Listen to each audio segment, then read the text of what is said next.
Alhamdulillahirrabbilalamin, balik lagi dengan Raffi. Kali ini saya mau sharing sedikit tentang pengalaman saya ikut program online ya, namanya B3 MBA. B3 MBA sendiri itu program online cohort based course.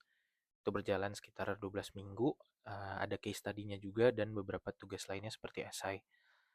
Di situ kita belajar banyak aspek terkait baterai, misalkan tentang marketnya, lalu tentang teknologi development-nya, dan di situ sendiri saya memutuskan untuk mengambilnya karena baterai dan juga sistem penyimpanan energi atau energi storage menjadi salah satu kunci penting dalam transisi energi. Karena yang kita ketahui, energi terbarukan khususnya surya, bayu, energi angin, itu mereka karakteristiknya intermittent.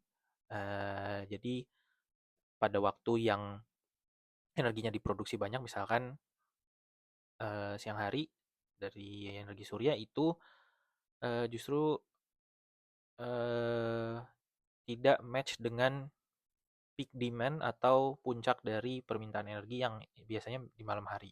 Itulah perannya sistem penyimpanan energi atau energi storage. Nah, salah satu sistem penyimpanan energi adalah baterai. Saya memutuskan untuk mengambil battery MBA karena saya melihat programnya komprehensif dan saya bisa mengambil banyak pelajaran dari expert-expert di luar negeri. Di situ saya juga mengambil case study.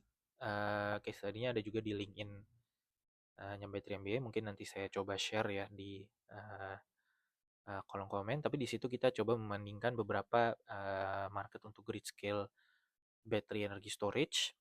Misalkan di Arab, di Malaysia, di Jerman, UK, Brazil. Jadi kita coba membandingkan kira-kira kalau sebagai firma investasi apakah kita akan menginvestasikan misal di Brazil atau di UK atau di Malaysia.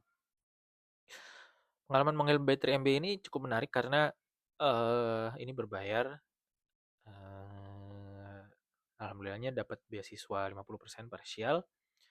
Tapi pengalamannya menarik karena eh, instrukturnya itu banyak dari praktisi di lapangan. Jadi insight yang kita dapat itu benar-benar yang sedang terjadi saat ini dan di industri energi perubahan teknologi itu sangat cepat gitu. Misalkan penurunan biaya dari energi storage itu cukup cepat, sorry.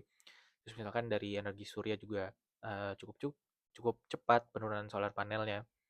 Jadi di situ saya banyak belajar dan walaupun sebelumnya saya ada pengalaman magang riset juga ya di National Battery Research Institute, tapi sekarang saya ingin mengekspansinya lebih ke arahnya untuk grid scale battery energy storage. Jadi dari pengalaman tersebut saya banyak belajar dan em,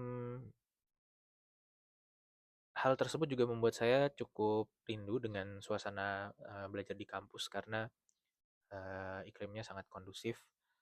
Walaupun karena sambil kerja saya harus membagi waktunya dengan proyek saya yang sedang berjalan atau pekerjaan harian saya sebagai konsultan energi independen.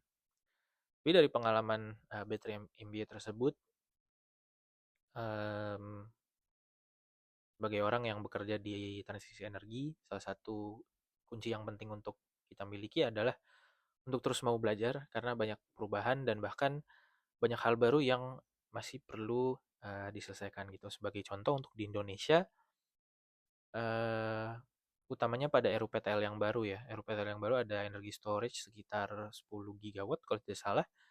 Dan itu tentu akan menambahkan capital expenditure atau capex ke pembangkit. Jadi apakah itu akan meningkatkan biaya produksi listrik atau mungkin ada skema-skema lain yang dapat menolong hal tersebut. Cuman dari battery MBA ini saya mendapatkan banyak sekali pengalaman dan ini bukan endorsement video ya, tapi kalau ada yang teman-teman yang tertarik bertanya lebih lanjut boleh silahkan di kolom komentar. Mungkin sekian dulu untuk sharing saya terkait battery MBA.